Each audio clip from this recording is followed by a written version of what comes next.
விஜய் அவர்கள் முட்டி போட்டு, அதாவது வந்து பார்த்தீங்கன்னா, அது ஒரு ஒரு வழிபாடு முறைன்னு வச்சுக்கோங்களேன். அப்படி முட்டி போட்டுட்டே போய் சாமியை கும்பிட்டுட்டு மெழுகுபத்திலாம் ஏற்றிட்டு கொஞ்சம் ஜபம்லாம் பண்ணிட்டு வந்தார்.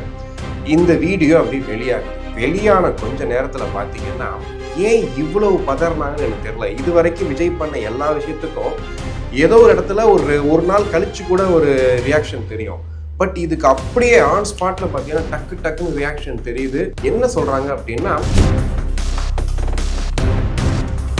ரொம்ப பெரிய இது பண்றாங்க. ஆக்சுவலி ஒரு முட்டிப்பூ நடந்து போனது தாவேகா தொண்டர்கள் மத்தியில ஒரு பெரிய என்ன சொல்றது, அவங்களுக்கு ஒரு எமோஷனல் கனெக்ட் மாதிரி ஆயிடுச்சு. சே பாரு இவ்வளோ தூரம் வந்து அவர் இப்படியெல்லாம் பண்றாரு மாதிரி அவங்க ஒரு பக்கம் எடுத்துட்டு போயிட்டு இருக்காங்க. அதே மாதிரி இன்னைக்கு திருவள்ளூர்ல பாத்தீங்கன்னா அந்த வண்டியில எந்த போலீஸுமே இல்லை, எல்லாருமே இறங்கி ஓட ஆரம்பிச்சிட்டாங்க. ஃப்ரண்ட்ல ஓடிட்டு ஃப்ரேம் பார்த்தா கூட தெரியும், பயங்கரமா ஃப்ரண்ட்ல ஓடி வந்து நல்ல ஒரு பாதுகாப்பு கொடுத்துட்டு இருக்காங்க இப்போ வரைக்கும். உண்மையா பார்த்தா இந்த கருத்து கணிப்புல பார்க்கும்போது நிறைய அடி வாங்கினது பார்த்தீங்கன்னா என்டிகே தான். அது முக்கியமான ஃபேக்டர் வந்து விஜய் தான். ஏன்னா நம்ம ஜூனியர் விகடனில் கூட வந்து அந்த கருத்து கணிப்புல பார்த்தோம். அதில் வந்து போட்டிருக்காங்க, நெக்ஸ்ட்டு வந்து அதாவது விஜய் வரல அப்படின்னா யாருக்கு அதிக ஆதரவு இருந்துச்சு, அந்த சீமானுக்கு 30% ஆதரவு இருந்துச்சு. ஸோ இது எல்லாமே பார்த்தீங்கன்னா இங்கே அடிச்சு உடச்சி இங்கே இருக்குது. மற்ற வாக்குகளை உடைக்கிறாரோ இல்லையோ, இங்கே என்டிகேயோட பல வாக்குகள் வந்து விஜய்க்கு போகுதுன்ற அந்த கடுப்பு கண்டிப்பாக என்டிகேக்கு இருக்குன்னு நினைக்கிறேன். ஸோ அந்த விஷயத்தோட வெளிப்பாடு தான் இதெல்லாம். திமுக நம்ம அண்ணன் நம்ம மேல ரொம்ப பாசமா இருக்காங்க. திடீர் பாசத்துக்கு காரணம் இல்லை, நம்ம பங்காளி சட்டை எப்போ வச்சுக்கலாம், இந்த விஜயை மட்டும் விட்டுறாதீங்கன்றான் அவன். ஏன்னா நடிகனை நாளாட விடக்கூடாது. அது வந்து விசில் அப்படிங்கிற அந்த சின்னமும் விஜய்ன்ற ஃபேக்டரும் இந்த வாட்டி இந்த தேர்தலில் ஒரு பெரிய இம்பாக்டை கிரியேட் பண்ணிட்டு இருக்கும்போது தெளிவாக தெரியுது. ஏன்னா கருத்து கணிப்பிலேயே இத்தனை சதவீதம் வாக்குகள் வருது அப்படின்னா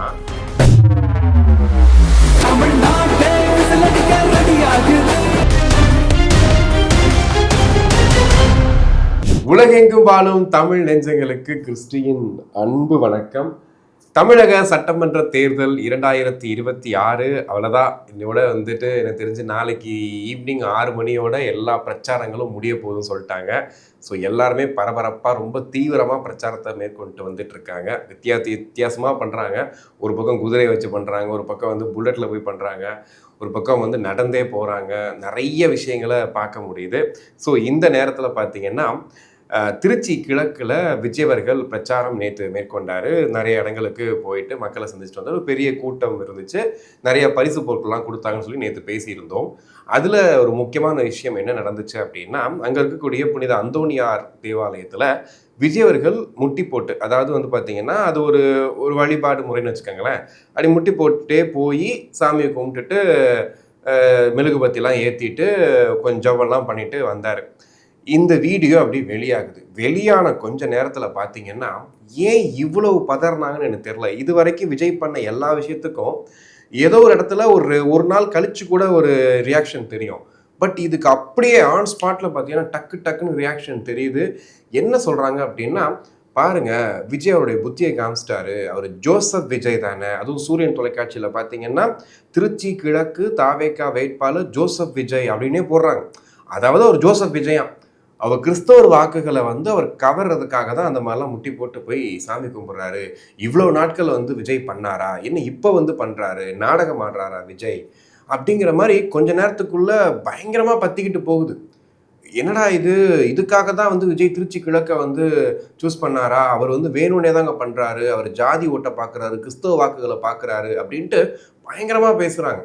அதாவது இன்னைக்கு கூட பார்த்தீங்கன்னா திருமாவளவர்கள் சொல்கிறாரு, கிறிஸ்தவ வாக்குகளையும் இஸ்லாமிய வாக்குகளையும் வந்து என்டிஏ கூட்டணிக்கு, அதாவது வந்துட்டு இப்போ திமுகவுக்கு போக விடாமல் பண்ணி என்டிஏ கூட்டணி ஜெயிக்க வைக்கிறதுக்காக தான் விஜய் களமிறக்கப்பட்டிருக்கிறார் அப்படின்னு சொல்லிட்டு அந்த அளவுக்கு பத்திக்கிச்சு. ஏன்னா அந்த கிறிஸ்தவ வாக்குகள், அந்த இஸ்லாமிய வாக்குகள், சிறுபான்மையினர் வாக்குகள்ன்றது ரொம்ப முக்கியமான வாக்குகள். அது விஜய்க்கு கணிசமான அளவில் போகுதுன்னு எல்லா கருத்து கணிப்புலையும் வர்றதை பார்க்கும்போது, இதனால தான் வந்துட்டு விஜய் இதெல்லாம் பண்ணுறாரா அப்படின்ற மாதிரி போயிட்டு இருந்துச்சு. ஆக்சுவலி பார்த்தீங்கன்னா அது ஒரு வழிபாட்டு முறை. இதை தாண்டி வந்து விஜயோட ஃப்ரெண்ட் இருக்கார்ல ஸ்ரீகாந்த், அவர் சொல்லியிருக்காரு, 30 ஆண்டுகளாக இது நமக்கு வந்து நிறையா சினிமாவில் செய்திகள் பார்க்குறவங்களுக்கு தெரிஞ்சிருக்கும். ஒவ்வொரு படம் ரிலீஸுக்கு முன்னாடி விஜய் அவர்கள் வேளாங்கண்ணி கோயிலுக்கு போவார், முக்கியமான திருத்தலங்களுக்கு போவார்லாம் சொல்லுவாங்க. அப்போ இதே வழிபாட்டு முறையில் தான் வந்துட்டு போய் சாமி கும்பிட்டு வருவார். சரி ஓகே, இதெல்லாம் பேசிகிட்டு இருந்தாங்கல்ல, சரி ஓகே அவங்க சொல்கிற மாதிரி அது கிறிஸ்தவ வாக்குகளை கவர்றதுக்காகவோ இல்லை நாடகம் ஏதோ ஒன்று வச்சுக்கோங்க, அப்படியே இருக்கட்டும். அப்படியே கட் பண்ணா ஒரு அம்மன் கோயிலுக்குள்ள வண்டி போகுது. போய் மனுஷன் அப்படியே வந்து படுத்துட்டாப்புல. படுத்துட்டு பார்த்தீங்கன்னா, நெத்தியில வந்து துண்டெல்லாம் நெத்தியில வந்து துண்ணூறுலாம் வச்சுட்டு, குங்குமம்லாம் வச்சுட்டு, சாஷ்டாங்கமா படுத்து சாமி கும்பிட்டுட்டு அப்படியே எந்திச்சு வராரு. அங்க இருக்கவங்கலாம் பேசிட்டு வராரு. அது ஒரு அம்மன் கோயில். எனக்கு தெரிஞ்சது இந்து கோயில் தானே? இந்து கோயில் அது. சரியா? வந்துட்டு இருக்காரு. அங்க ஒரு இஸ்லாமிய பெண் இருக்காங்க. பக்கத்துல வந்து ஒரு மாற்றுத்திறனாளியான ஒரு சின்ன பையன் இருக்காங்க. அந்த இடம் பார்த்தீங்கன்னா, அது ஒரு இந்து கோயில். நீங்க சொல்ற மாரி ஜோசப் விஜய், ஒரு கிறிஸ்தவ விஜய் வந்து என்ன பண்றாரு, ஒரு இஸ்லாமிய பெண்ணோட மகனுக்கு இந்து கோயில்ல வச்சு ஒரு முத்தம் குடுத்து அந்த பையன பார்க்குறாரு, பேசுறாரு. இதுல என்ன விளையாடுதுன்னு பார்த்தீங்கன்னா, இது வந்து யூசுவலா ரொம்ப கேஷுவலா அவர் செய்யற விஷயங்கள். பட் இது எப்படி வந்து இங்க ரிஃப்ளெக்ட் ஆகுதுன்னா, பயங்கரமா அதாவது இவர் வந்து கிறிஸ்தவ வாக்குகள கவர்றதுக்காக மட்டும் தான் இத பண்ணாரு அப்படின்னு சொல்லிட்டு இன்னைக்கு பெரிய அளவுல அத பத்தி பேசிட்டு இருக்காங்க. இத பற்றி மட்டும் தான் கிறிஸ்தவ வாக்குகள கவர முடியுமா? ஏன் வந்து திமுக எந்த இடத்துலயுமே எனக்கு தெரிஞ்சு நான் சொல்றேங்க. நான் சர்ச்சுக்கு போயிருக்கேன். நான் சொல்றேன். ஃபாதர்ஸ் வந்து இந்த மாரி தேர்தல் நேரங்கள்ல அந்த பிரசங்கம் பண்ணுவாங்கல்ல, இது கண்டிப்பா வந்து எல்லா பார்த்துட்டு இருக்க கிறிஸ்தவர்கள் நெறைய பேர் வந்து இத ஒத்துப்பாங்க. அந்த பிரசங்கம் பண்றாங்க இல்லையா? பண்ணும்போது அவங்க ஹிண்ட்ஸ்லாம் குடுப்பாங்க நெறையா. நான் கேட்டுருக்கேன். இந்த வாட்டி நீங்க இந்த மாரி போங்க, இலை கிட்ட போங்க, சூரியன் கிட்ட போங்கன்னு அவங்களே வந்து ஹிண்ட்ஸ்லாம் குடுப்பாங்க. ஸோ இது எல்லா இடமும் நடக்கிறது தான். இப்போ ரீசெண்டாக தான் கன்னியாகுமரியில் அதை ட்ரை பண்ணியிருக்காங்க. அங்கே இருக்கக்கூடிய பெண்களே எதிர்ப்பு தெரிவிச்சிருக்காங்க. இது தேவாலயம், இங்கே வந்து நீ அரசியல் பேசாத அப்படின்னு. அந்த மாதிரி இது வந்து பார்த்தீங்கன்னா பண்ணிட்டு திரும்ப பள்ளிவாசல் போறாரு. பள்ளிவாசல் போய் இஸ்லாமியர்களையும் பாட்டு வர்றாரு. இது யூஸ்வலாக எல்லா வேட்பாளர்களும் பண்றது. இது இது திமுகல யாருமே பண்ணலையா? ஒரு வேட்புமனு தாக்கல் பண்ணும்போது நீங்க போய் சாமி கும்பிட்டு வரலையா? நான் பார்த்துருக்கேன். நான் வந்து இப்போ ஒரு தொகுதிக்கு போகும்போது நானே நேர்ல பார்த்தேன். அந்த வேட்பாளர் நேரா போய் பிள்ளையார் கோயில்ல சாமி கும்பிட்டுட்டு நேரா வேட்புமனு தாக்கல் பண்றாரு. இது யூஸ்ஃபுல்லான ஒரு விஷயம். அவர் வந்து ஒரு பழக்கத்துக்காக பண்றாரு. இத வந்து மக்கள் யாரும் தப்பா எடுத்துக்கல. அங்க வந்து ஒரு பெரிய சம்பவம் நடந்துருச்சு, தவறாயிடுச்சு அப்படின்லாம் இல்ல. ஆனா வந்து இத அப்படி மாத்துறாங்க. நேற்று கூட நியூஸ் 18 தமிழ்நாட்டில் ஒரு டிபேட் நடக்குது. அப்போ வந்து திமுகவோட ஆதரவாளர் அவர் வந்து பத்திரிகையாளர்னு சொல்லிப்பாரு. பட் அவர் வந்து பேசும்போது சொல்றாரு, எனக்கு பார்க்கும்போது ரொம்ப வலிச்சுது. அதாவது ஒரு மத வழிபாடு, அது ஒரு வழிபாடு. போய் சாமி கும்பிட இஷ்ட தெய்வத்தை சாமி கும்பிடுவாங்க. அவர் 3 மதத்துக்கும் போயிட்டு வந்துட்டாரு. ஆல்ரெடி வந்து முஸ்லீமுக்கு போயிட்டு வந்துட்டாரு. அது ஏங்க இப்ப பண்றாரு? இப்ப பண்றாருன்னா அதுக்கு காரணம் இல்லையா? அப்ப பின்னாடி காரணம் இல்லாமையா பண்றாரு? அவர் வந்து பிஜேபி வந்து பி டீம் தாங்க. எப்படி மோடி வந்து இந்துத்துவா எடுக்கிறாரு, இவர் கிறிஸ்தவத்தை எடுக்கிறாரு அப்படின்னு சொல்றாரு. இங்கதான் வந்து அதாவது பிளவுபடுத்துறது அவர் கிடையாது. அவர் கரெக்டா எல்லா மதத்துக்கும் போயிட்டு வந்துட்டாரு. இவங்க தான் உட்காந்து பிளவுபடுத்திட்டு இருக்காங்க. உங்களுடைய வாக்குகள் வேணும்ன்றதுக்காக, அதாவது உங்களுக்கு கிறிஸ்தவ வாக்குகள் வேணுங்கிறதுக்காக ஒருத்தர் சர்ச்சுக்கு போறதையோ, ஒரு கோயிலுக்கு போறதையோ, ஒரு மசூதிக்கு போறதையோ, அது ஒரு தவறான ஒரு கோணத்துல கொண்டு போய் இவர் கிறிஸ்தவர்களுக்காக தான் அப்படி பண்றாரு, கிறிஸ்தவ வாக்குகளை கவர்றதுக்காக பண்றாரு அப்படின்னு சொல்லிட்டு ரொம்ப பெரிய இது பண்றாங்க. ஆக்சுவலி ஒரு முட்டிப்போடு நடந்து போனது தாவேகா தொண்டர்கள் மத்தியில ஒரு பெரிய ஒரு என்ன சொல்றது, அவங்களுக்கு ஒரு எமோஷனல் கனெக்ட் மாதிரி ஆயிடுச்சு. பாடுறா இவ்வளோ தூரம் வந்து அவர் ப்ரேலாம் பண்றாருன்ற மாதிரி அவங்க ஒரு பக்கம் எடுத்துட்டு போயிட்டு இருக்காங்க. இவங்க சொல்லலாம் யாரும் கண்டுக்கவே இல்லை. ஆனா இன்னொரு பக்கம் பார்த்தீங்கன்னா இதை வந்து ஒரு ப்ரொபகண்டாவா மாத்திரலாம், இதை வந்து கொண்டு போய் மக்கள் கிட்ட இந்த மாதிரி சேர்த்துடலாம்னு சொல்லிட்டு ஒரு விஷயம் நடந்துகிட்டு இருக்கு. இது பார்க்கும்போது என்ன இருக்குன்னா, இது சீப்பான அரசியல். இதுக்கு முன்னாடி நீங்க சொன்ன எல்லா விஷயங்களும் ஓகே, சரி ஓகே, அவங்க தற்குறியா இருக்காங்க, அது பண்றாங்க, இது பண்றாங்க, மரத்துல ஏறுறாங்க. இன்னைக்கு கூட பார்த்தோம், திருவள்ளூர் போயிட்டு இருக்காரு, பயங்கரமான கூட்டம், மரத்துலலாம் ஏறி இருக்காங்க. தப்பு தான் அது. ஆனா அதை தாண்டி வந்து இது பர்சனலா ஒரு விஷயத்த பண்றதுல கொண்டு போயிட்டு சேர்க்கறது, அவர் ஃபேமிலிக்குள்ள போயிட்டு அவங்க யாரு, இவங்க என்னன்னு தெரியுமா, இவங்களோட என்ன ஜாதி தெரியுமா? ஆக்சுவலி உண்மையா சொல்றேன், விஜய் என்ன ஜாதியா இருந்தா என்னங்க, சத்தியமா எனக்கு புரியலங்க. இப்ப என்ன ஜாதின்னு சத்தியமா எனக்கு தெரியாது. நான் அது வரைக்கும் கூகுள்ல கூட சர்ச் பண்ணது கிடையாது. ஜாதியா இருந்தா என்ன? ஏன் ஒருத்தர் பிரபலமானா போய் கூகுள்ல போயிட்டு இவர் என்ன ஜாதின்னு ஏன் பார்க்கணும்? அதை பார்த்து ஏன் மக்கள்கிட்ட போய் சொல்றீங்க? அப்ப ஜாதியை ஒழிக்கிறது, சமூக நீதி பத்தி பேசுற கட்சியில இருந்து நீங்க இந்த ஜாதி இந்த ஓட்டுக்காக தான் போராடணும்னு சொல்லுவீங்களா? ஏன் நீங்க ஜாதி பார்த்து யாருமே நிப்பாட்டலையா? இன்னைக்கு இருக்கக்கூடிய 234 தொகுதிகளையுமே நீங்க வேட்பாளரை ஜாதி பார்த்து நிப்பாட்டலையா? திருமாவளவன் ஏன் திருமாவளவன் ஏன் வந்து உங்க கூட்டணியில் இருக்காரு? அவர் ஏன் கூட்டணியில் வச்சிருக்கிறீங்க? தேமுதிக ஏன் உள்ள வந்துச்சு? தேமுதிக ஏன் 10 சீட்டு கொடுத்தீங்க? இது எதுவுமே வந்து ஜாதி கிடையாதா? அதாவது பேசணும்னா நிறைய பேசலாம். ஏன்னா அரசியல்ல இவ்வளவு விஷயங்கள் இருக்கு. இன்னைக்கு அதிமேதாவிகள் பேசுறாங்கல்ல, இந்த அதிமேதாவிகள் எல்லாருமே எப்படின்னா பின்னாடி அதை மறைக்கிறதுக்காக அப்படியே அப்படின்ற மாதிரி. ஸோ உங்களுக்கு குறை சொல்லணும்னா அதாவது எனக்கு இவ்வளவு நாள் சொன்ன குறையை விட இது எனக்கு ரொம்ப ஒரு மாதிரி, ஏன்னா இவ்வளோ கேவலமாவா அப்படின்ற மாதிரி இருந்துச்சு. ஸோ அதான் ஷேர் பண்ணேன். இன்னைக்கு திருவள்ளூர் போயிட்டு இருக்காரு விஜய். எனக்கு தெரிஞ்சு பேசிட்டு இருக்க டைம்ல போயிட்டு இருக்காரு. பயங்கரமான கூட்டம். எனக்கு தெரிஞ்சு இப்போ இந்த 2 நாள் தான் இருக்கு.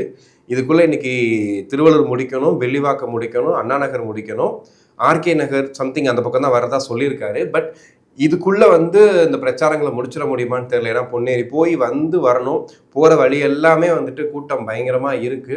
விஜய் அவர்களும் வந்து கையசைச்சிட்டு ஜாலியாக என்ஜாய் பண்ணிட்டு நிறைய கப்பு கொடுக்குறாங்க, நிறைய விஷயங்கள்லாம் கொடுத்துட்டு இருக்காங்க. ஸோ இந்த வாட்டி இந்த கூட்டம் இருக்கு இல்லையா, இந்த கேள்வி வந்து கடைசி நாள் வரைக்கும் இருக்கும். ஏப்ரல் 23 தேதி அந்த தேர்தல் டைம் சாரி மே 3ஆம் தேதி நைட்டு வரைக்குமே இந்த கேள்வி இருக்கும், இந்த கூட்டம் வாக்கா மாறுமா அப்படின்ட்டு. ஆனால் இன்னும் இருக்கக்கூடிய இன்ஃப்ளூயன்ஸ் அந்த ஃபேஸ்புக்கு, ட்விட்டர், இன்ஸ்டாகிராம்லாம் பார்க்கும்போது ஏதோ ஒரு பெரிய ஃபேக்டர் ஒர்க் ஆகுது, ஏதோ ஒரு பெரிய ஃபேக்டர் இங்கே ஒர்க் ஆகிட்டு இருக்கு. அது வந்து விசில் அப்படிங்கிற அந்த சின்னமும் விஜய்ன்ற ஃபேக்டரும் இந்த வாட்டி இந்த தேர்தலில் ஒரு பெரிய இம்பேக்டை கிரியேட் பண்ணிட்டு இருக்கு மட்டும் தெளிவாக தெரியுது. ஏன்னா கருத்து கணிப்பிலேயே இத்தனை சதவீதம் வாக்குகள் வருது அப்படின்னா, இது போக இருக்கக்கூடிய மற்ற விஷயங்கள்லாம் சேர்ந்து வரும்போது என்ன நடக்க போகுதுன்னே சொல்ல முடியல. உண்மையாக சொல்லப்போனால் வட இந்தியாவில் இருக்காங்க இல்லையா அந்த ஊடகங்கள், அவங்க வந்து கருத்து கணிப்பெல்லாம் எடுக்கும்போது எப்பவுமே தமிழ்நாடு வந்து ப்ரிடிக்டபிளாகவே இருக்காது, அன்பிரிடிக்டபிள் அப்படின்னு சொல்லுவாங்க யூஸ்வலாகவே. பட் இந்த வாட்டி அவங்க சொன்னது என்ன தெரியுமா, சுத்தமாக கணிக்க முடியல. ஏன்னா யாருக்குமே தெரியல என்ன நடக்க போகுது அப்படிங்கிற மாதிரி தான் இப்போ இருக்குது. ஏன்னா இவ்வளவு நாள் வரைக்கும் கூட ஏதோ சம்திங் ஒரு கணிப்பு இருந்துச்சு, இவங்க வருவாங்க இப்படி இருக்கும் அப்படி இருக்கும்ட்டு. பட் போக போக என்ன நடக்க போகுதுன்னே தெரியல. விஜய் சார் சொல்லுவார், இந்த மாதிரி 2 பேருக்கு தான் போட்டி, ஒன்று டிவிக்கே ஒன்று டிஎம்கே அப்படிங்கிற மாதிரி. இன்னைக்கு ஒவ்வொரு வீட்லேயும் 2 பேர் தான் போட்டி, ஒன்று அப்பா ஒன்று மகன். அப்பா டிஎம்கே இருப்பார், மகன் டிவிகே இருப்பார் அப்படின்ட்டு. இது கண்கூடா வந்து பார்த்தீங்கன்னா இப்போ எங்கே தெரியுதுன்னா, சத்யராஜ் அவர்கள், சிபிராஜ் அவர்கள். சத்யராஜ் அவர்கள் நேற்று நைட்டு பார்த்தீங்கன்னா பயங்கரமாக பேசுகிறாரு, விஜயை குறித்து பயங்கரமாக விமர்சனம் பண்ணுறாரு. நீங்கள் எதுக்கு வந்து இப்போ அரசியலுக்கு வரீங்க, என்ன தேவை இருக்குது, நீங்கள் எதுக்கு வரணும் அப்படின்னு சொல்லிட்டு பயங்கரமாக பேசுகிறாரு. அவர் பேசுகிறதெல்லாம் ரொம்ப இதாக இருக்குது. டெல்லியெல்லாம் பார்த்தா நீங்கள் நடுங்கிடுவீங்க. அதை சமாளிக்கிறதுக்கு முக ஸ்டாலின் மட்டும்தான் முடியும், நீங்கள் எப்படி சமாளிப்பீங்கன்னு சொல்லி ஒரிஜினல் ஓஜி டிஎம்கே காரமாக தான் பேசிகிட்டு இருந்தார். இப்போ ஒரு நம்ம முத்துவேல் கருணாநிதி ஸ்டாலின் மாதிரி கெத்தா தில்லா நிக்க முடியுமா? டெல்லியில போய் அவங்களை எதிர்த்து ஃபைட் பண்ண முடியுமா? டெல்லி நோ. அப்படியே காலையில பார்த்தா சிபி சத்யராஜ் வேளச்சேரி தாவேக வேட்பாளருக்கு ஓட்டு கேட்டுட்டு இருக்காரு. அனைவருக்கும் வணக்கம். வருகின்ற 2026 தமிழக சட்டமன்ற தேர்தலில் நம்ம கோயம்புத்தூரை சேர்ந்த சிங்காரல்லூர் தொகுதியில என்னுடைய நண்பர் திரு KS கிரிபிரசாத் அவர்கள் நம்ம தளபதி விஜய் அவர்களுடைய தாவேகா கட்சியின் சார்பாக விசில் சின்னத்துல போட்டியிட போறாரு. என்னடா இது, அப்பா மகன் 2 பேர். அதாவது இங்க ஒரு பேசிட்டு இருக்காரு, அங்க இன்ஸ்டா ஸ்டோரி பாத்தீங்கன்னா உசுப்பேத்திரவட்ட உம்முன்னு கடுப்பேத்திரவட்ட கம்முன்னு இருந்தா வாழ்க்கை ஜம்முன்னு இருக்குன்னு சொல்லிட்டு அவர் ஸ்டோரி போட்டுட்டு இருக்காரு. ஸோ இந்த மாதிரி வந்து ஒரு குடும்பத்துக்குள்ளேயே வந்துட்டு 2 பேர் இருக்காங்கன்னு சொல்லுவாங்க இல்லையா. இது நம்ம மற்ற இடங்கள்ல நம்ம வந்து சோசியல் மீடியாஸ்ல பார்த்துட்டு இருப்போம். பட் இது கொஞ்சம் பிரபலமானவங்க பண்ணும்போது இன்னும் வந்து ஓப்பன் அப் ஆகி தெரியுது. அது இப்போ வந்தவாசியில நம்ம நேற்று பார்த்தோம், தாவேகாவோட வேட்பாளர் அவர் வந்து திமுகவை பற்றி ஏதோ தவறாக பேசிட்டாருன்றதுக்காக அவர் வாகனங்கள்லாம் அடித்து உடைச்சாங்க. 2 நாள் பார்த்தோம். இன்னைக்கு என்னன்னு பார்த்தீங்கன்னா, அவங்க வீட்டுக்கு பெட்ரோல் கொண்டு வீசியிருக்காங்க, யாருன்னு தெரியல. அவர் ரொம்ப பயந்து போயிட்டு பேட்டிலாம் கொடுத்துட்டு இருந்தார். இந்த வந்தவாசி தொகுதி கொஞ்சம் ரொம்பவே பரபரப்பாக தான் இருந்துக்கிட்டு இருக்குது. அதை தயவு செஞ்சு காவல்துறை கண்காணிக்கணும், பார்க்கணும். அது தாண்டி இன்னைக்கு திருவள்ளூரில் விஜய் போனதாக இருக்கட்டும், திருச்சி கிழக்கில் விஜய் போனதாக இருக்கட்டும், காவல்துறையோட பணி வந்து உண்மையிலேயே ரொம்ப சூப்பராக இருந்தது. எனக்கு தெரிஞ்சு இந்த காவல்துறையினர் அதிகமாக வந்து விஜய்க்கு ஓட்டு போடுறாங்கன்ற மாதிரி தபால் வாக்குகளில் அந்த ஸ்டோரி வச்சுலாம் நம்ம சொன்னோம் இல்லையா, நிறைய பேர் போஸ்ட்லாம் போடுறாங்கன்ட்டு. அதை தாண்டி திருச்சி கிழக்கில் ஒரு பிரச்சாரத்தை முடிச்சுட்டு வரும்போது போய் ஒரு காவல்துறை அதிகாரியை கை கொடுத்துட்டு வராரு, பேசுகிறாரு. அப்போ அந்த காவல்துறை அதிகாரிட்ட நன்றி சொல்லிட்டு வர்றாரு, ரொம்ப நல்லா படி. உண்மையிலே திருச்சி கிழக்கில் அவர் சுற்றி அத்தனை பாதுகாப்பு இருந்துச்சு. அதே மாதிரி இன்னைக்கு திருவள்ளூரில் பார்த்தீங்கன்னா அந்த வண்டியில் எந்த போலீஸுமே இல்லை, எல்லாருமே இறங்கி ஓட ஆரம்பிச்சிட்டாங்க. ஃப்ரண்ட்டில் ஓடிட்டு நீங்கள் ஃப்ரேம் பார்த்தா கூட தெரியும், பயங்கரமாக ஃப்ரண்ட்டில் ஓடி வந்து நல்ல ஒரு பாதுகாப்பு கொடுத்துட்ருக்காங்க இப்போ வரைக்கும். அப்படியே இருக்கணும் அப்படின்ற மாதிரி தான் இருக்குது. யாராக வேணால் வரட்டுங்க, அது எந்த கட்சியாக இருக்கட்டும், தாவேகாவோ என்டிக்கோ யாராக வேணால் இருக்கட்டும். ஆனால் இது ரொம்ப முக்கியமான விஷயம். இந்த நேரத்தில் நாம் தமிழர் கட்சியில் சாட்டை துரைமுருகன் அவர்கள் பேசிகிட்டு இருக்கும்போது என்ன சொல்கிறாருன்னா, காரைக்குடியில் தான் நினைக்கிறேன், அப்போ பேசும்போது என்ன சொல்கிறாருன்னா, இந்த மாதிரி திமுக கார ஒருத்தன்ட்ட பேசினாரு. அவர் என்ன சொன்னாருன்னா, நம்ம பங்காளிங்க அடிச்சுக்கலாம் பிடிச்சிக்கலாம் அப்புறம் பார்த்துக்கலாம், இந்த விஜய் மட்டும் உள்ளே விட்டுறக்கூடாது அப்படின்ற மாதிரி சொல்லியிருக்காரு. இது வந்து இப்போன்னு கிடையாது, ஒரு 2-3 இடங்கள்லேயே பார்த்தீங்கன்னா அதோட பேச்சு எல்லாமே திமுகவுக்கு, திமுக வந்தோட பரவாயில்ல, விஜய் வந்துடக்கூடாது அப்படின்னு ரொம்ப தெளிவாக இருக்கு. இது ரொம்ப மோசமா. திமுக இருக்கக்கூடிய நம்ம அண்ணன் தம்பில நம்ம மேல ரொம்ப பாசமா இருக்காங்க. திடீர் பாசத்துக்கு காரணம் இல்லை. நம்ம பங்காளி சட்டை எப்போ வச்சுக்கலாம், இந்த விஜயை மட்டும் விட்டுறாதீங்கன்றான் அவன். ஏன்னா நடிகனை நாளாட விடக்கூடாது. இடுபவனம் கார்த்திக் ஒரு தாவேகா வேட்பாளருங்க. அவருடைய சொந்த அண்ணன் பொண்ணு வெளியில வந்துட்டு வாக்கு கேட்க போயிருக்காங்க. அவங்க சித்தப்பாக வாக்கு கேட்க போயிருக்காங்க. போன இடத்துல வந்துட்டு 4-5 பேர் வந்து அவங்கள மிரட்டியிருக்காங்க, திட்டியிருக்காங்க, அடிக்க பாஞ்சிருக்காங்க. இந்த விஷயத்த வாமா நீ ஏன் மேடையில சொல்லுமான்னு கூப்பிடுறாரு. கூப்பிட்டா அந்த பொண்ணு வந்து பேசுது. அப்போ பேசிட்டு இருக்கும்போது கொஞ்சம் எமோஷனல் ஆகி பேசும்போது டக்குன்னு ஒரு வாயை பொறுத்திட்டு போதும் மாமான்னு சொல்லிட்டு அவர் ரொம்ப வெகுலியான ஒரு ஆளா இருக்காரு. அந்த ஆளு ஒண்ணுமே தெரியல அவருக்கு. ஆக்சுவலி நார்மலா அவர் சொல்லிட்டாரு. சொல்லிட்டு அப்பா பாத்துக்கிறப்பா அப்படின்னு சொல்லிட்டு அமுச்சு விட்டாரு. இதை மட்டும் கட் பண்ணி எடுத்து இடுமோன கார்த்திக் வந்து ட்வீட் போடுறாரு. என்னன்னா இந்த மாதிரி பாருங்க, என்ன மாதிரி அத்துமீறாங்க பாருங்க, பொண்ணுங்கள்ட்ட இப்படிலாமா இருப்பாங்க, சீண்டல் எவ்வளோ. அதாவது அதுக்கு முன்னாடி என்ன நடந்துச்சு, அவர் என்ன சொல்லி மேலே கூப்பிட்டாரு, என் அண்ணன் பொண்ணுன்னாரு. அந்த பொண்ணு சித்தப்பாங்குது, அப்பாங்குது. என்னடா இது, அது என்னன்னே அது என்னன்னு கூட பார்க்காம திடீர்னு எடுத்து போட்டு விட்டு இங்கே பாருப்பா விஜய் கட்சியில் அப்படி பண்ணுறாங்க, என்னப்பா இது என்ன ஏது உள்ள என்ன இருக்கு, என்ன நடந்துகிட்டு இருக்கு, எதையுமே பார்க்கறது கிடையாது. டக்குன்னு விஜய் பத்தின ஒரு செய்தியா எடுத்து போடு அப்படின்னு. உண்மையா பார்த்தா இந்த கருத்து கணிப்பில் பார்க்கும்போது நிறைய அடி வாங்கினது பார்த்தீங்கன்னா என்டிகே தான். அது முக்கியமான ஃபேக்டர் வந்து விஜய் தான். ஏன்னா நம்ம ஜூனியர் விகடனில் கூட வந்து அந்த கருத்து கணிப்பில் பார்த்தோம். அதில் வந்து போட்டிருக்காங்க நெக்ஸ்ட் வந்து அதாவது விஜய் வரல அப்படின்னா யாருக்கு அதிக ஆதரவு இருக்கணும். அதில் சீமானுக்கு 30% ஆதரவு இருந்துச்சு. ஸோ இது எல்லாமே பார்த்தீங்கன்னா இங்கே அடிச்சு உடச்சி இங்கே இருக்குது. மற்ற வாக்குகளை உடைக்கிறாரோ இல்லையோ, இங்கே என்டிகேயோட பல வாக்குகள் வந்து விஜய்க்கு போகுதுன்ற அந்த கடுப்பு கண்டிப்பாக என்டிகேக்கு இருக்குன்னு நினைக்கிறேன். ஸோ அந்த விஷயத்தோட வெளிப்பாடு தான் இதெல்லாம். அது என்ன ஏது ஏன் நடந்துச்சு எதை பற்றியுமே யோசிக்காமல் டக்குன்னு எடுத்து வந்து போட்டுறது. இப்போ அந்த பொண்ணு அந்த அந்த உறவே கொச்சப்படுத்துற மாதிரி இல்லையா? நம்ம இதே மாதிரி ரீசெண்டாக பேசியிருந்தோம்ல, விஜயை வந்து அண்ணனா பார்க்குறாங்க, அப்பாவா பார்க்குறாங்க, அதுவாகவும் பார்க்குறாங்கன்னு ஒருத்தர் பேசியிருந்தார் இல்லையா? அதுவும் ஒரு நாம் தமிழர் கட்சியை சேர்ந்தவர் தான். ஸோ இதெல்லாம் வந்து சீமான் அவர்கள் பார்க்குறாரா? ஒரு கொள்கை கூட்டம் அப்படின்னு சொல்கிறாரு, இவங்களை குரங்காட்டி கூட்டம் அப்படிங்கிறாரு. இவங்க குரங்காட்டி கூட்டமாக இருந்துட்டு போட்டோம், பட் இந்த மாதிரி சொல்லி தான் நீங்கள் வந்துட்டு கொள்கையை வந்து ஃபாலோ பண்ணணும்னு அவசியம் இல்லையே. ஸோ இதெல்லாம் வந்து நோட் பண்ண வேண்டியிருக்கு. இதெல்லாம் நோட் பண்ணுங்கப்பா அப்படிங்கிற மாதிரி தான் இந்த இடத்துல இருந்து பார்க்க வேண்டியிருக்கு. கமல்ஜி வந்து என்ன ஆயிட்டாரு அப்படின்னா, ஒரு பழைய போஸ்ட் 2021 ஒரு போஸ்ட் என்னன்னா, இந்த மாதிரி தேர்தலில் ஜெயிச்சதுக்கு அப்புறம் உடனடியாக மணல் கொள்ளையில் ஈடுபட போகிறார் செந்தில் பாலாஜின்னு சொல்றாரு, அவரை விட்டுலாமா நம்ம அப்படின்ற மாதிரி ஒரு வீரவசனம் போட்டு ஒரு ட்வீட் போட்டிருந்தாரு. இப்போ 2026 செந்தில் பாலாஜிக்கு ஓட்டு கேட்டு கமலஹாசன் ஜி போயிருக்காரு. எப்படி இருக்கு பார்த்தீங்களா? அப்படியே அப்படியே சேஞ்ச் ஆகி டோட்டலாக மொத்தமாக மாறிட்டார். இனிமேல் மக்கள் நீதி மையம்னே தேவை கிடையாது, ஸ்ட்ரெயிட்டாக வந்து நம்ம திமுகனே சொல்லிடலான்ற மாதிரி டோட்டலாக அப்படியே திமுகவோட ஐக்கியமாயிட்டார். இந்த நேரத்தில் காங்கிரஸ் இருக்காங்க இல்லையா, காரைக்குடியில் காங்கிரஸோட கார்த்தி சிதம்பரத்தோட வீட்டில் சம்திங் அலுவலகத்தில் வந்துட்டு ஒரு 10 லட்ச ரூபாய்க்கு மேலே வந்து காசு இருக்குன்றத தேர்தல் பறக்க முன்னாடி கண்டுபிடிச்சிட்டாங்க. அந்த பணத்தை பையில் ஏதோ வச்சுருக்காங்க, பையை எடுத்துகிட்டு வர்றாங்க. இதை காங்கிரஸில் அங்கே இருக்க தொண்டர்களுக்காக 2 பேர் பறிச்சுட்டு ஓடிட்டாங்க. சரி பறிச்சு ஓடிட்டாங்கன்னு சொல்லி அவங்களை காரில் எடுத்து போய் பிடிக்கலான்னு பறக்க முடியும் போய் கார் சாவி தரேன்னா கார் சாவி பிடிக்கிட்டு ஓடிட்டாங்க. அதாவது பாருங்க எந்த அளவுக்கு போயிட்டு இருக்குன்னு. இதை தாண்டி நிறைய இடத்துல இந்த 8000 ரூபா கூப்பனும் 10,000 ரூபாய் செக்கும் வந்து விளையாடுது, காசை அள்ளி வீசுறாங்க. இது தேர்தல் பறக்கும்படை பார்க்குறாங்களா என்னன்னே தெரியல. ஏன்னா எத்தனை வீடியோஸ் நம்ம பார்க்க வேண்டிய, நானும் இப்போ தான் சொல்ல வீடியோவை போட்டால் அவ்வளோ வீடியோஸ் இருக்குது, இத்தனை வீடியோவும் தொடர்ந்து வந்துக்கிட்டே தான் இருக்குது. ஆனால் இதை அவங்க கண்டுக்கிறாங்களா இல்லை உண்மையிலே வந்து கடந்து போகிறாங்களான்னு தெரியல. நிறைய இடங்கள்ல ஆதாரத்தோட பிடிச்சும் கொடுக்குறாங்க. அதிமுகவில் ஒரு நிர்வாகி வந்து ஓப்பனாக சொல்கிறாரு, மேலிடத்துலேருந்து காசு வந்திருக்கு, போலீஸ் தெரியாமல் கொடுத்துருங்க, கரெக்டாக பண்ணிடுங்க அப்படின்லாம் சொல்கிறாரு. அப்போ இதெல்லாம் வெளியே வருது இல்லை, போய் நடவடிக்கை எடுக்கலாம் இல்லையா? இன்னும் அதெல்லாம் தேர்தலே வரப்போகுது, முடிய போகுது, இதுக்கப்புறமா என்ன பண்ண முடியும் அப்படின்ற ரேஞ்சில் தான் இருக்காங்க. இதில் இப்போ குறிப்பாக திருவிக்கா நகரில் பொற்கொடி ஆம்ஸ்ட்ராங் நிற்கிறாங்க. இப்போ அவங்களுக்கு நேரடியாக இயக்குனர் ப. ரஞ்சித் அவர்கள் நேரடியாக போய் வந்துட்டு அவருக்கு ஒரு ஆதரவு தெரிவித்தார். ஆதரவு அர்ஜுனா உட்பட நிறைய பேருமே வந்துட்டு மாற்றுக் கட்சியினரும் ஆதரவு தெரியும், திருமாவளவன் உட்பட எல்லாருமே போய் ஆதரவு தெரிவிக்கிறாங்க. இதில் என்னன்னா, பொற்கொடி ஆம்ஸ்ட்ராங் அவங்க அதிமுகவில் ரெட்டலை நிற்கிறாங்கன்ற தாண்டி அந்த தொகுதியை பொறுத்த வரைக்கும் அவங்கள ஒரு முக்கியமான ஒரு இடத்துல அவங்க உட்கார வைக்கணுங்கிற முடிவில் அந்த மக்கள் இருக்காங்கன்னு மட்டும் தெரியுது. கருத்து கணிப்புலையும் சரி, டைரெக்டாக போய் நம்ம பைட்ஸ்லாம் எடுக்கும்போதும் சரி, அவங்களுக்குன்னு ஒரு தனியான ஒரு இமேஜை வந்து கொடுத்துருக்காங்க.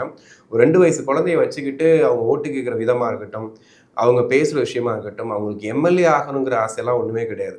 தான் கனவை இறந்து போனதுக்கு நீதி வேணும், அதுக்கு சரியான கட்சியில் போய் நான் உக்காந்துருக்கேன், ரெட்டலையில் நிற்கிறேன், எனக்கு வாக்கு செலுத்துங்கன்னு சொல்கிறாங்க. அந்த பகுதி மக்களுக்கு ஆம்ஸ்ட்ராங் எப்படிப்பட்ட மனிதர் அப்படிங்கிறது தெரியும். அதுவும் வட சென்னையை பொறுத்த வரைக்கும் ஆம்ஸ்ட்ராங் மேலே இருக்கக்கூடிய அந்த அன்பு அளப்பெரியது. இன்னைக்கு நிறைய சினிமா இருக்கக்கூடியவங்களும் சரி, கலைத்துறை, அரசியல் துறை, நிறைய பேர் ரொம்ப ஆம்ஸ்ட்ராங்க. நானும் அவர் நேரில் பார்த்தது கிடையாது. பட் அவங்க சொல்கிறத கேட்கும்போதே எனக்கு அவ்வளோ இன்ஸ்பயராக இருந்துச்சு. பரவாயில்ல, இவ்வளோ தூரம் வந்து மக்கள் இவ்வளோ அன்பு வச்சுருக்காங்களே ஆம்ஸ்ட்ராங் மேலே அப்படின்ட்டு. இப்போ அவங்க மனைவி வந்து களத்துக்கு வந்ததுக்கு ஒரே ரீசன், என் கணவர் இந்த மாதிரி அகால மரணம் அடைஞ்சிட்டாரு, அவர் மரணத்துக்கு நீதி வேணுன்றதுக்காக தான் வந்து நிற்கிறாங்க. ஸோ கண்டிப்பாக அவங்களுக்கு ஒரு தொகுதி, அந்த தொகுதியில் கண்டிப்பாக வின் பண்ணிடுவாங்கன்ற ரேஞ்சில் தான் இருக்குது. சென்னையில் முக்கியமாக அந்த தொகுதி வந்து வின் பண்ணிடுவாங்க அப்படின்ட்டு. அதுக்கப்புறம் அந்த கருத்து கணிப்புக்குள்ளே வந்தோம்னா நிறைய கருத்து கணிப்புகள் சொல்கிறாங்க. அதில் குறிப்பாக பார்த்தீங்கன்னா இவங்க திமுக ஜெயிச்சிரும், அதிமுக ஜெயிச்சிரும், தாவேக்கா ஜெயிச்சிரும், எல்லாமே கருத்து கணிப்பில் வந்துக்கிட்டே தான் இருக்குது. எதை நம்புறதுனே தெரியல. ஸோ மக்களாகிய நீங்கள் தான் முடிவு பண்ண போகிறீங்க. ஸோ உங்ககிட்ட டைரெக்டாகவே நான் வந்துட்டு நாங்கள் எங்களுக்கு பைட்ஸ் எடுத்த வரைக்கும் நிறைய விஷயங்கள் நாங்களும் பார்த்தோம். அதனால தான் ப்ரிடிக்ட் பண்ண முடியலன்னு சொல்கிறோம். ஒவ்வொரு தொகுதியிலையும் ஒவ்வொரு மாதிரி இருக்குது. இப்போ ஒரு 10 பேர் எடுத்தோம் அப்படின்னா அது ஒரு 8 பேர் விசில் டிஎம்கே சொல்கிறாங்க, மீதி அந்த ஒரு 2 பேர் வந்து ஏடிஎம்கே சொல்கிறான்னு வச்சுங்க. இந்த மாறி மாறி வருது. 4, 5, 3 அப்படி தான் கணக்கு. நான் சொல்கிறது 10 பேரா ஒரு 100 பேர் வச்சுக்கோங்களேன், அந்த கணக்கில் தான் வருது. அப்போ நம்ம எங்களாலே ப்ரிடிக்ட் பண்ண முடியல, என்னடா இது ஒரு தொகுதியில் இப்படி வருது, ஒரு இதில் அப்படி வருது அப்படின்ட்டு. ஏன்னா நம்ம எடுக்க போகும்போது ஒரு 400 பேர் எடுக்கிறோம், 400 பேர் தான் எடுக்க மாட்டோம், அதுக்கப்புறம் நம்ம எடுக்க மாட்டோம். ஆனால் ஓட்டு போட போகிறது பார்த்தீங்கன்னா 1000 கணக்கில் ஓட்டு போடுவாங்க. அப்படின்னும் போது நம்ம இன்னும் பெரிய லார்ஜ் நம்பர் கிடைக்கும். ஸோ இந்த வாட்டி கருத்து கணிப்பை தாண்டி என்ன விஷயம் நடக்க போகுது அப்படிங்கிறதையும் வந்து பொறுத்திருந்து பார்க்கலாம். இப்போ திருவள்ளூர் போயிட்டு விஜய் அவர்கள் சென்னை ஃபுல்லாக வந்து பிரச்சாரம் பண்ணுற ஐடியாவில் இருக்கார். இன்னைக்கு கண்டிப்பாக சென்னை ஸ்தம்பிக்கும் அப்படின்ற மாதிரிலாம் இருக்குது. நாளைக்கு முக்கியமான ஒரு பொதுக்கூட்டம், பூத் கமிட்டி மாநாடுக்கு வந்து பிளான் பண்ணியிருக்காங்க. ஸோ ஒரு லாஸ்ட்டாக நாளைக்கு 6 மணிக்குள்ளே அந்த பிரச்சாரமும் முடிஞ்சிருச்சு அப்படின்னா ஒட்டுமொத்தமாக தமிழக சட்டமன்ற தேர்தலோட பிரச்சாரங்கள்லாம் ஓஞ்சு போயிடும். அதுக்கப்புறம் மக்களாகிய நம்ம எடுக்கக்கூடிய முடிவு தான் அடுத்து நம்மளை யார் ஆள போகிறாங்க அப்படிங்கிற எடுக்க போகிற முடிவு.